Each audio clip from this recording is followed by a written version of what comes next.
لو عاوز تقدم طلب تغيير جهة التمويل اللي هي البنك على النت. النهاردة هنتعلم مع بعض ازاي نقدم الطلب على النت على موقع الصندوق، ازاي ترفع الطلب وازاي تنزله تجيب الاستمارة.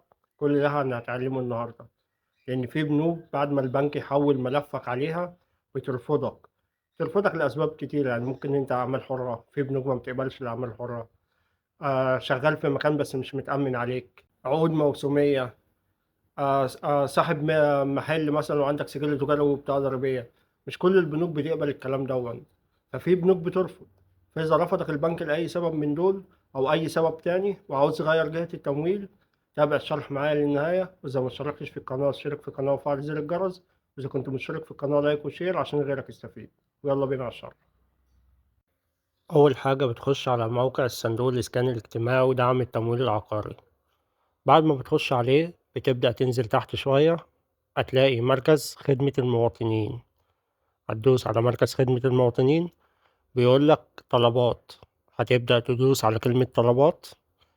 هنا في كذا حاجة، بيقول لك طلب تعديل رغبة حجز الوحدة، طلب تعديل من دور لدور، طلب رفع استكمال المستندات، طلب تصحيح بيانات، طلبات متابعة الملفات بشركات الاستعلام، طلبات تصالح، طلب تقديم إفادة، طلب نقل حجز الوحدة باسم الورثة.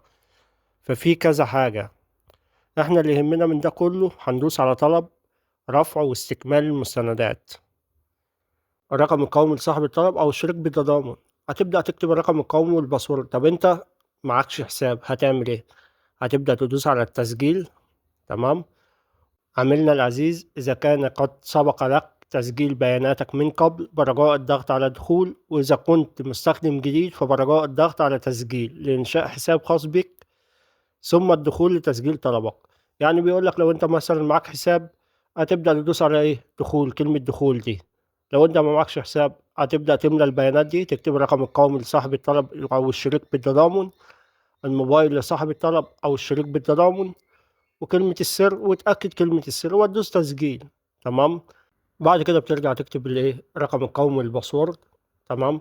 بيقول لك بيانات العميل المسجل بالنظام، بيجيب لك اسم صاحب الطلب، موبايل صاحب الطلب، الحالة الاجتماعية، اسم الشريك، موبايل الشريك، المحافظة، الرقم القومي بتاعك وبتاع الشريك، المدينة اللي انت كنت حاجز ليها.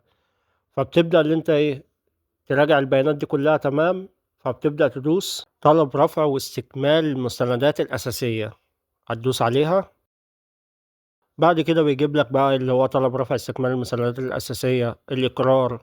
بيقول لك بإطلاع والالتزام بالشروط الأساسية إن جميع المستندات المرفقة والمقدمة صحيحة، وإن جميع البيانات الخاصة بالدخل هي صافي الدخل السنوي والشهري.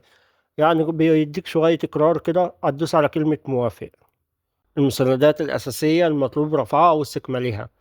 هتبدأ تعلم عند طلب تغيير جهة التمويل، وهتلاقي جنبها تنزيل المرفقات زي الصورة اللي هتظهر لك دلوقتي على الشاشة. تطبعها وبعد كده تملى البيانات دي.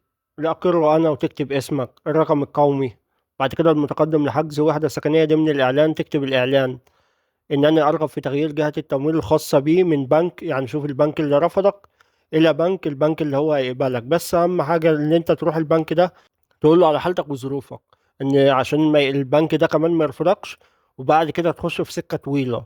لا، أنت تقول له على حالتك وظروفك، لو قبلك ابدأ امشي في الإجراءات دي.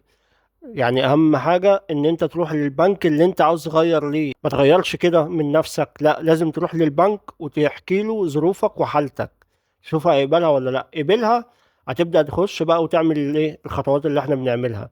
انني ارغب في تغيير جهة التمويل الخاصة بي من بنك، تكتب البنك اللي رفضك الى البنك اللي هو اللي انت رحت له ووافق على ظروفك، وذلك بناء على طلب لاستكمال الإجراءات الخاصة به مع التزامي بالشروط والأحكام الخاصة بصندوق الإسكان الاجتماعي ودعم التمويل العقاري.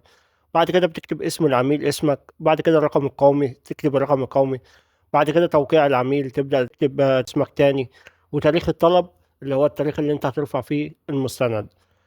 بعد كده عند المرفقات هتدوس على اختيار الملف، وتبدأ تختار الملف اللي هو اللي انت لسه عامله دلوقتي بي دي اف. اهم حاجة مساحته ما تتعداش ال 2 ميجا.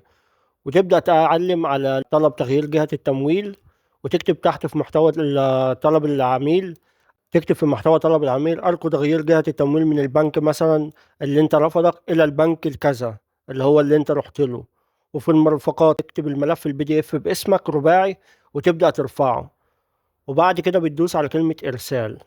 بعد كده بيقول لك تم رفع استكمال المستندات الأساسية، تم إنشاء الطلب بنجاح، يمكنك تعديل الطلب خلال 24 ساعة، ويكتب لك رقم الطلب ويكتب لك التاريخ اللي أنت رفعته فيه والساعة، ويكتب لك الرقم القومي بتاعك ونوع الطلب. وبكده نكون شرحنا إزاي تعمل طلب تغيير جهة التمويل. إذا كان عندك أي سؤال تقدر تسيبهولي تحت الفيديو وإن شاء الله أجاوب حضرتك عليه. وإذا ما اشتركتش في القناة اشترك في القناة وفعل زر الجرس، وإذا كنت مشترك في القناة لايك وشير عشان غيرك يستفيد. وانتظرونا في الفيديوهات الجاية.